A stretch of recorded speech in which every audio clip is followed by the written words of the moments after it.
Hello, everybody. We will continue on with our story. I cried on the walk home from the bus stop. The dirt road was a quarter mile from the highway, so by the time I got home, my eyes were red and puffy. "Where's Grandpa?" I asked Grandma, looking down at the floor so she wouldn't ask me why I'd been crying. She was sewing a quilt as usual and didn't look up. "I think he's out back working in the bean field." I went outside and looked out at the fields. There he was. I could see him walking between the rows, his body bent over the little plants, hoe in hand. I walked slowly out to him, trying to think how I could best ask him for the money. There was a cool breeze blowing and a sweet smell of mesquite fruit in the air, but I didn't appreciate it. I kicked at the dirt clod. I wanted that jacket so much. It was more than just being a valedictorian and giving a little thank you speech for the jacket on graduation night. It represented 8 years of hard work and expectation. I knew I had to be honest with Grandpa. It was my only chance. He saw my shadow and looked up. He waited for me to speak. I cleared my throat nervously and clasped my hands behind my back so he wouldn't see them shaking. "Grandpa, I have a big favor to ask you," I said in Spanish, the only language he knew. He still waited silently. I tried again. "Grandpa, this year the principal said the scholarship jacket is not going to be free. It's going to cost $15, and I have to take the money in tomorrow. Otherwise, it'll be given to someone else." The last words came out in an eager rush. Grandpa straightened up tiredly and leaned his chin on the hoe handle. He looked over the field that was filled with the tiny green bean plants. I waited, desperately hoping he'd say I could have the money. He turned to me and asked quietly, "What does the scholarship jacket mean?" I answered quickly. Maybe there was a chance. "It means you've earned it by having the highest grades for 8 years, and that's why they're giving it for 8 years, and that's why they're giving it to you." Too late. I realized the significance of my words.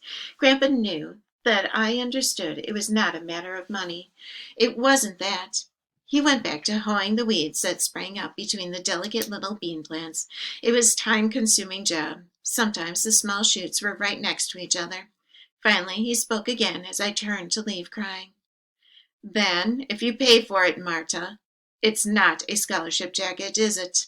Tell the principal I will not pay the $15.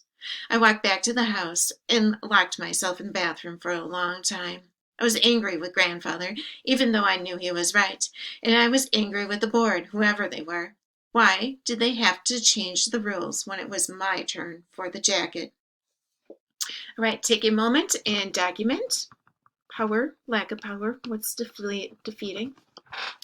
All right, many of you probably were picking up on the idea that the teachers in the story weren't calling her by her name, right? Her name was Marta, and they've been calling her Martha, and how demeaning that might be. And I need to be more aware of that as a teacher. Sometimes I do that without thinking that I might be taking away your power, your identity, because taking away identity is taking away power.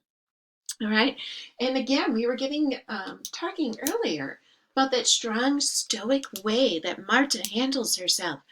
And I'm wondering if she's getting it from her grandpa, right? Definitely some wisdom there and some strength there that, you know what, I'm not going to bow down. You have this to be, you earned it. This is where you're at. Let's continue to read. It was a very sad and withdrawn girl who dragged into the principal's office the next day. This time, he did look me in the eye. "What did your grandfather say?" I sat very straight in my chair. "He said to tell you he won't pay the $15. The principal muttered something I couldn't understand under his breath and walked over to the window. He stood looking out at something outside. He looked bigger than usual when he stood up.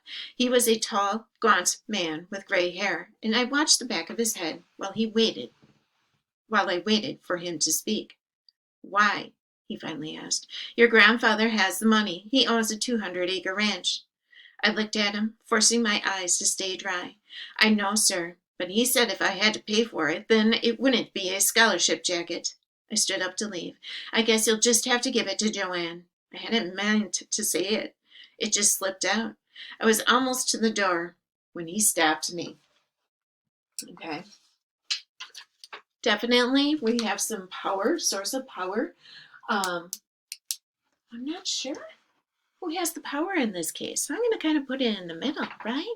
Is Marta showing the dignity and the strength there by saying, I guess you'll just have to give it to somebody else? Or is the principal the one in power saying, you know what, you're going to have that money? I don't know. We got this relationship, this dueling relationship there, and it's almost like, right and wrong, and who comes out. And what's a little interesting about this story is we have a lot of classism, genderism, a little bit, right? Some racism, looking at those kind of like institutions there having more power than the people. And I'm wondering how that happened. All right, I will continue. Martha, wait. I turned and looked at him, waiting.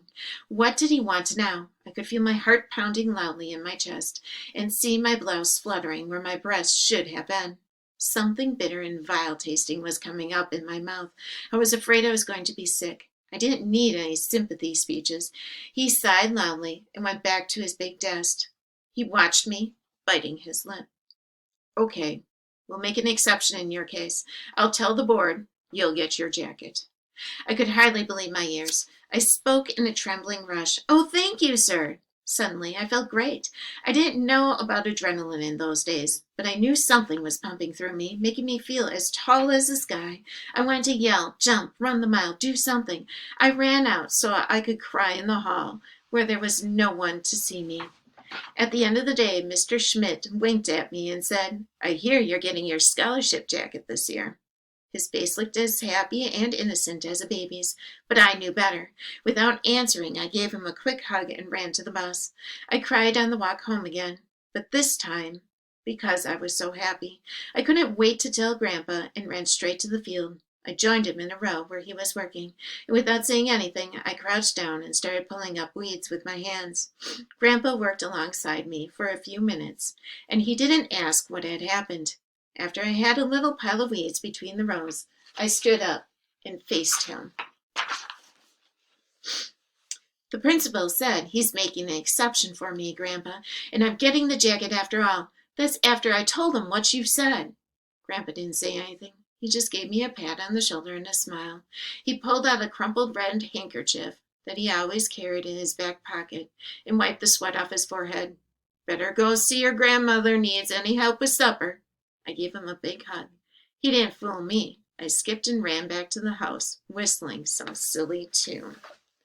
And I'm wondering if there's a lot of power in relationships, because definitely the grandfather was influencing his granddaughter, right, with that quiet dignity. So for your last question of the day, I would like you to think about it. I would like you to think about, what does the story say about the access or denial of power?